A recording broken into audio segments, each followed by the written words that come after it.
हिमाचल की खूबसूरत वादियां आज कुछ उदास हैं। फौजी बेटे की छुट्टी जो खत्म हो गई। कैप्टन सौरव कालिया छुट्टी के बाद अपनी यूनिट वापस जा रहे थे। भाई गाड़ी में सामान रखते हुए बोला, नौटी जल्दी करो, बस का टाइम हो गया। नम आंखों से पिता ने कंधा थपथपाया।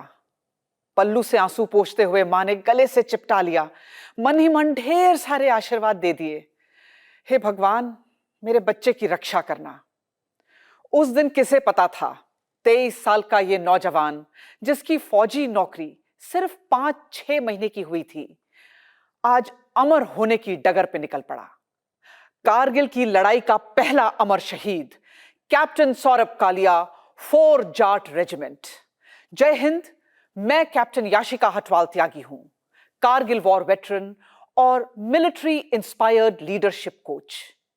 शौर्य टेल्स में मेरी कोशिश रहती है कि आपके लिए ऐसी अमर कहानियां लेकर आऊं जिन्हें सुनना और सुनाना दोनों में ही गर्व है।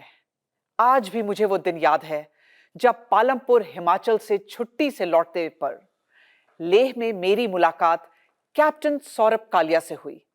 ऑफिसर्स मेस में खाना खाते हुए हमने खूब सारी बातें करी और फिर वो अपनी यूनिट ज्वाइन करने आगे चले गए और मैं अपनी यूनिट।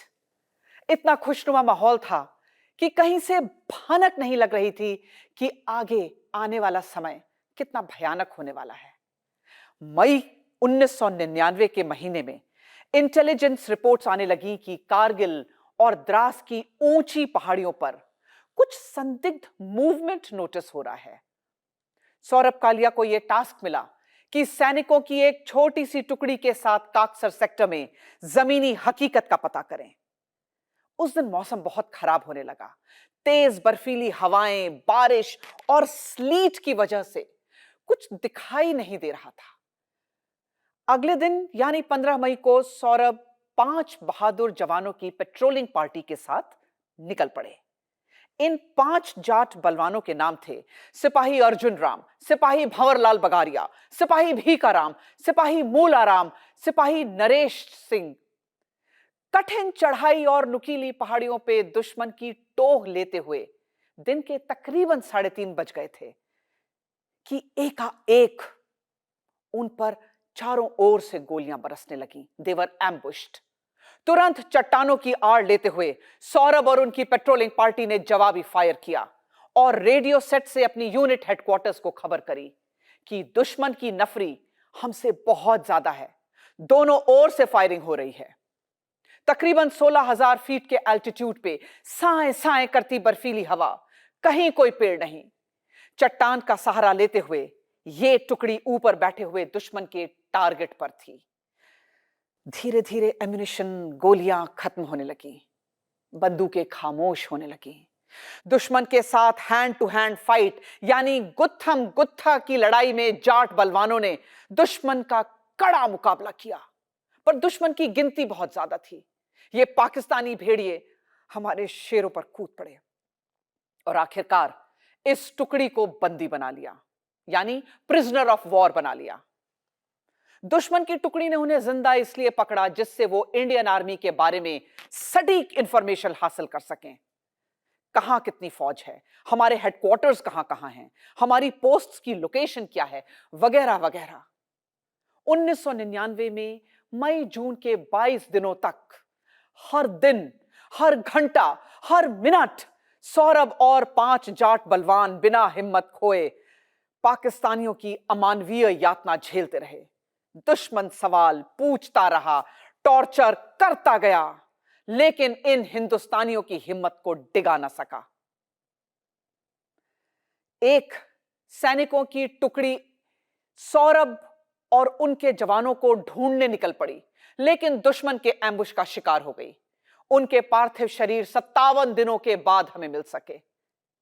जेनेवा कन्वेंशन के मुताबिक प्रिजनर्स ऑफ वॉर को टॉर्चर नहीं किया जा सकता, लेकिन ये पाकिस्तानी हैवान शैतान को पूज कर आए थे।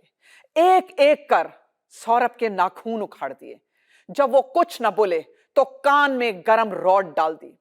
हिंदुस्तानी सैनिकों के शरीर को जगह जगह सिगरेट से जलाया गया।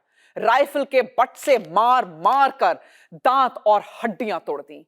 हर रात शून्य से गिरते पारे में उन्हें आसमान के नीचे खुले में छोड़ दिया जाता और फिर सुबह से फिर टॉर्चर शुरू। कैसे रहे होंगे वो 22 दिन और वो 22 रातें। वो बहादुर योद्धा जिन्होंने फौज की कोई इंफॉर्मेशन इसके बावजूद भी दुश्मन को नहीं दी। दुश्मन ने एक एक कर उनकी आंखें पहले तो फोड़ दी और फिर नोच कर बाहर निकाल दी, प्राइवेट पार्ट्स को काट दिया, पर जाट रेजिमेंट के एक भी फौलादी सैनिक की हिम्मत को तोड़ नहीं पाए। थमती सांसों में भी गुरूर देखकर पाकिस्तान फ्रस्ट्रेट हो गया और आखिर में गोली से इन शेरों का शरीर छलनी कर दिया। ये है लोहे से बना भारतीय सेना के सैनिक।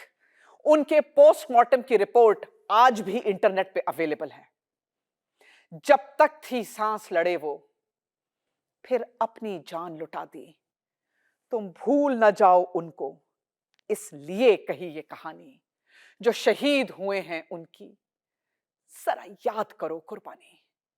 सौरव कालिया और जाट रेजिमेंट के बहादुर 5 सैनिकों ने देश को चेतावनी दे दी कि दुश्मन हमारी दहलीज पर आ चुका है। इंडियन आर्मी ने ऑपरेशन विजय लॉन्च किया, जिसका मकसद था देश में घुस आए दुश्मन को उखाड़ फेंकना। 3 महीने तक चले इस युद्ध में आर्टिलरी गन्स की उगलती आग, एयरफोर्स के बॉम्बार्डमेंट और इन्फेंट्री के जवानों की हिम्मत के आगे दुश्मन के हौसले पस्त हो गए। पाकिस्तान की नॉर्दर्न लाइट इन्फेंट्री ने घुटने टेक दिए। मुझे गर्व है कि मैंने इस युद्ध को करीब से देखा, महसूस किया और बहादुरी शब्द के असली मायने को पहचाना। अगर आप इमेजिन कर सकते हैं तो करिए। काकसर की पहाड़ियों में गूंजती सौरभ कालिया की चीखों को इमेजिन करिए और इज्जत करिए एक सैनिक की, उसकी शहादत की, उसके परिवार की, जिन्होंने तिरंगे की शान के लिए और देशवासियों के लिए अपना सबसे प्यारा सदस्य दांव पर लगा दिया। अगर आप बन सकते हैं तो ऐसे काबिल नागरिक बनिए जिनके दिल में देश के लिए प्यार हो। यह देश सदा कैप्टन सौरभ कालिया और सिपाही अर्जुन राम, सिपाही भंवरलाल बगारिया, सिपाही भीकाराम, सिपाही मूलाराम और सिपाही नरेश सिंह का ऋणी रहेगा। शौर्य टेल्स में हम ऐसी ही अमर कहानियों के साथ फिर मिलेंगे। जय हिंद की सेना।